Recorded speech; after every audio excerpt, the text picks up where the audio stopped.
How to open the Genesis Coupe Eagle Eye taillights. Today, I need to take this sequential all black housing and put it into this housing. And I'm gonna show you the whole process. Okay, we're gonna need a few things here. Obviously, you're gonna need the Eagle Eye light. To go along with that, I like to go ahead and wrap the lens in some cling wrap to protect it. Along with protection, I like to get these like foam mat things just to make sure it's not bouncing on like hardwood. To cut it open, I like to use an ultrasonic cutter, but if you don't want to spend the $400 for an ultrasonic cutter, you can also use a Dremel. Garrett's over here cutting some plastic right now. So this is the Dremel that we typically use, and I got this attachment so you can actually hold on to it longer. This Dremel gets stupid hot. Now you're gonna need some Phillips head screwdriver or an impact with a Phillips head on it because these taillights have a lot of screws in them. Once everything's cut open, we're gonna need to pry with some flathead screwdrivers. I love the pocket screwdriver, but sometimes you'll need something a little bit bigger, a little more oomph. Once you've done all your modifications, in our case, we're gonna take that housing and put it in here and then put it back together. We need to seal it up. So we're gonna start by doing some plastic welding. This is gonna melt the plastic back together. And then to make sure that it's completely watertight, we're gonna use this black silicone 2. Gotta make sure it's silicone 2 because anything else shrinks up over time. First thing you need to do is remove this fin. The way you're gonna do that is by taking off these 3 screws. So for most of this, we're gonna go around the edge, like right in here where it kind of makes this bend to do our cut until we get up here. Then we're gonna go from here all the way like this.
Okay, so I want to show you the cut line here. So obviously we went right along there, but as you can see, we kind of dipped down a little bit. And now that is because the housing in here does dip all the way down like that. So we did that so we can get the inner housing out. Then we followed it all along here and went around the top like that. All of this is exactly as we said earlier. And then over here, you may have noticed that we did trim this little dowel off just so we can get down here. It's easier to cut, it's easier to weld, easier to seal without that. And it's still held in with the screw right here. And then we just kind of cut it straight down like that. Not a huge deal in this area. This is the main important thing. As long as you go around that part of the inner housing, then you're good. Now we're gonna pry it open. We're gonna see the screws. Now it's time to take the screws out.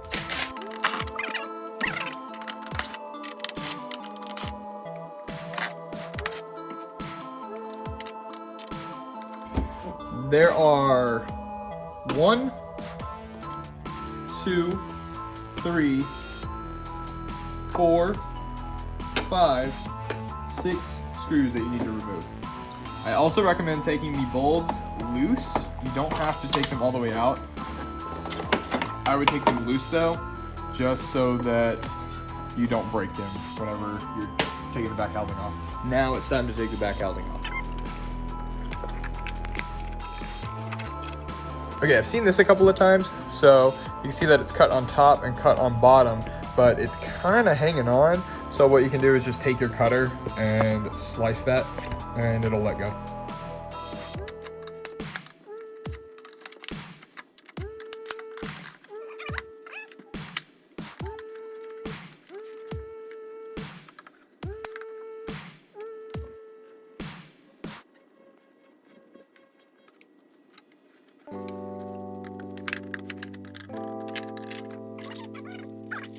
So I did forget there is a connector right there. This goes on the inside of the light.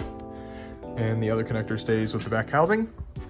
There we go. Now, this is where things get a little interesting. I have come up with a technique to help get this housing out, because what you're supposed to do now is obviously try to pry out the inner housing, but it's kind of difficult if you don't want to damage the inner housing, or at least minimize the damage to the inner housing to get it out. So the problem here is that the outer housing goes over the inner housing, kind of locking it in place. It's not so bad down here, but this isn't all that flexible. So you really need to just trim all of this a little bit more in order to get it to let go. And I trimmed the top and the bottom.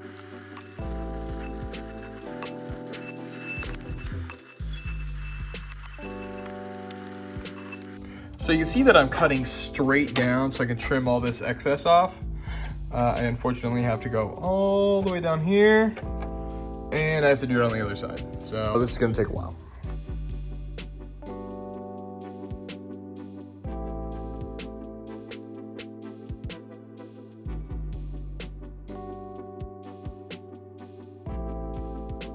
Okay, we got it all trimmed up. We can actually see the edge of the housing now. So what we're gonna do is take our pocket screwdrivers and start to pry it up. So the inner housing is gonna come out like that. So we gotta get this part out first, and then we can kind of shift everything over to get it out.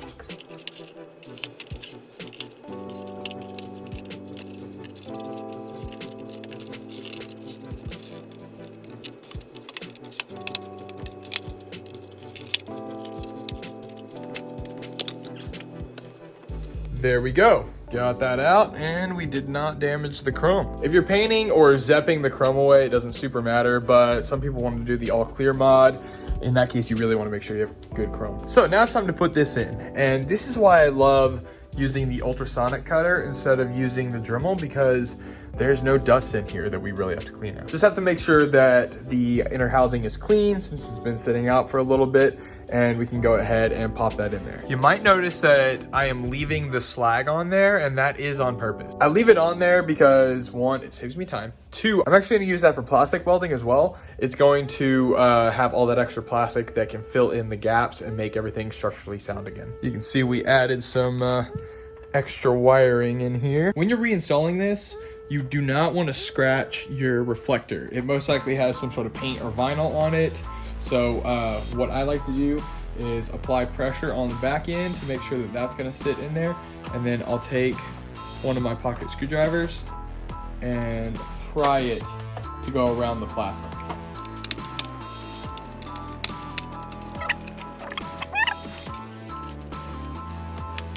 Okay, we can go ahead and put the back housing on.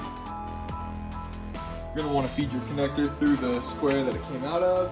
And in my case, I need to feed these wires through there as well. This is gonna be power and turns.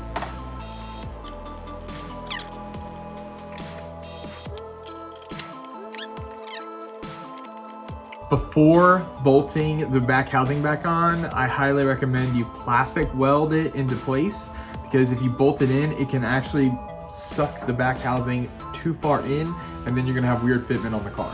Right now, all of our points for our back housing are landing in the exact spots that they're supposed to. Nothing is really misaligned, so this is a good time to go ahead and plastic weld everything.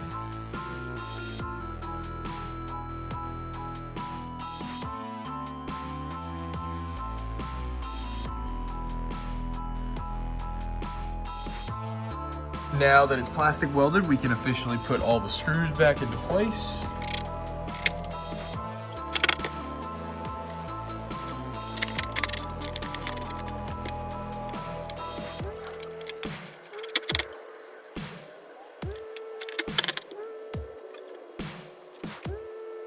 Next up is silicone.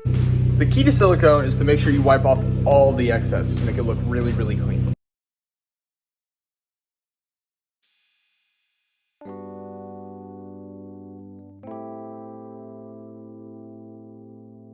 Even though people are not going to see this, you still want to make sure it looks good just in case someone does.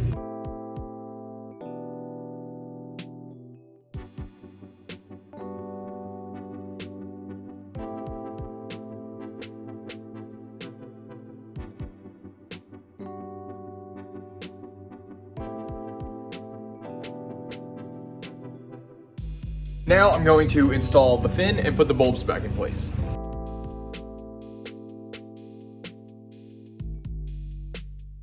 Okay, if you just wanted to know how to open and reseal your Eagle Eye taillights, then that's the end of the video. But I actually have to finish wiring up the sequential module for this. So what we need to do now is run this red wire all the way to power and tap this yellow wire into the turn signal. Okay, so the yellow wire here is not long enough. I'm gonna go ahead and just do a small jumper so that we can get to the gray wire.